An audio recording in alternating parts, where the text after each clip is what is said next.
everyone. My name is Maria. I am going to be trying to solve the problem number 6A, 6-98 for homework 2. And the problem reads, Indigo Corporation began operations on July 1st. It uses a perpetual inventory system. During July, the company had the following purchases and sales. So it gives a little description here of the purchases and sales during this time frame. And what I did is I replicated everything on Excel. I'm a visual learner and I like to see everything put together with colors and everything so I can understand better the situation and the problem. So I did all the purchases here with the sales by date, just as is done here. And we are asked to solve the problem on the average cost for each unit for each particular date. So what I did is I solved first for July 1st and July 6th. We know and we all understand that we use the same unit cost at the beginning of the month. There's no alterations or anything for that. So we use the $98 per unit for July 1st, July 6th. Now for July 11, I did a little formula here, and I understand that you add or you use your beginning amount for July 1st, and then you subtract the sale from July 6th, and then you add the purchases from July 11th. So that gives me a total of $814. I do the same with my units. I do 11 minus 8 plus 5, and that you divide this by 8, and it gives me a total average cost of $101.75. Now for July 21st, I do the same, but this is a little bit longer. I do my total for July 1st minus my sale for July 6th plus my purchase for July 11th minus my sale for July 14th plus my purchases from July 21st minus my sale for July 27th. So that gives me an average cost of $108.58. So once I have my average cost recorded, I record everything on my homework, and all the calculator cost. I used 2 decimals as indicated here in the homework. So everything is recorded here. It helps me have a visual understanding of how things were done. I add my total units, I add my total units sold, and I have now my cost of goods sold available for sale total. Now the next part of my problem is as to calculate the perpetual inventory system, the ending inventory under perpetual inventory system. The first part I do is FIFO, and under FIFO we know that the first recording or the calculation is first in, first out. So under this one, I understand that it's very important first to do the cost of goods sold, and we do it every time we have a sale. So on this one, we use the first thing we do is calculate or just estimate the 8 first units that were sold.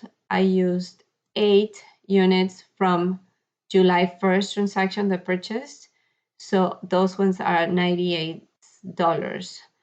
On July 14th, on my sale for July 14th, that is my 5 units, I used 3 of the ones from July 1st purchased at a 98, and these are 11 already for $98. And I used 2 more of July 11th purchased. So once I have that, I use 2 of the July 11 purchase plus 3 more of the July 21st. So now I have my 98, I have my 11, I have 5 more at 104, and I have 2 more for for the 5 extra ones at $112.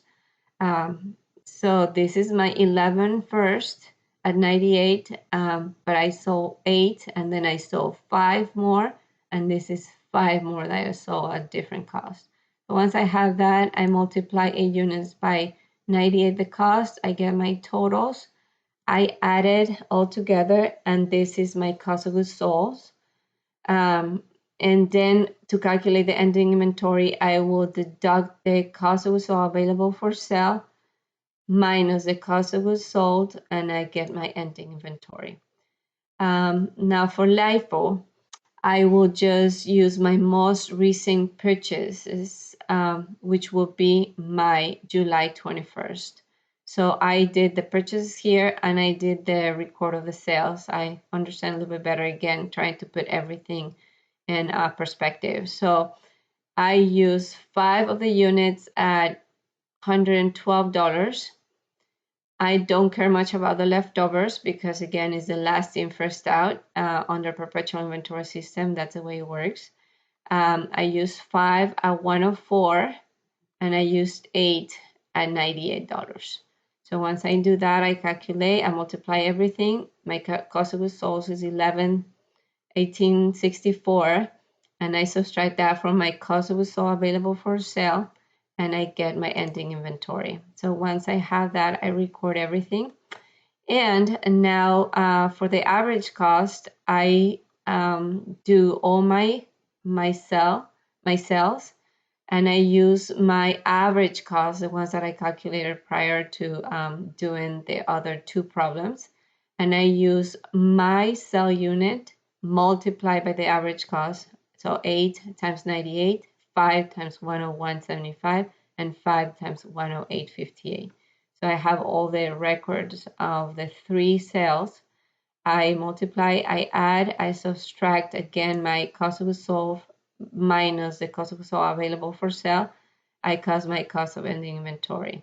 Once I have everything recorded here, the last thing I have to calculate is, to answer is which costing method produces the highest inventory valuation. So as we can see clearly is FIFO for 448 is the highest of the 3 of them. So we calculate and we answer the question here. If you have any questions, let me know. I'll be happy to help you. I'm pretty sure all of you have figured this out before I am posting this video. But if you have any questions, let me know. If you have any suggestions or comments, I'll be happy to help you. I also have the ending inventory that is 4 of them. So please let me know if you have any questions. Thank you. Bye-bye.